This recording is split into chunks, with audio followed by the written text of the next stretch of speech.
పశ్యమే యోగమైశ్వరం అని 9వ అధ్యాయంలో భగవంతుడు చెప్పాడు.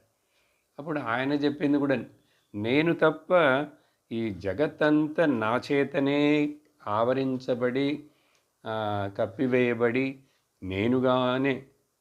నేనే ఆ జగత్తుగా ఉన్నానని ఆయన చెప్తుంటే, అందువలన జగత్తు నాలో ఉందని చెప్పలేను, జగత్తులో నేనున్నానని చెప్పలేను.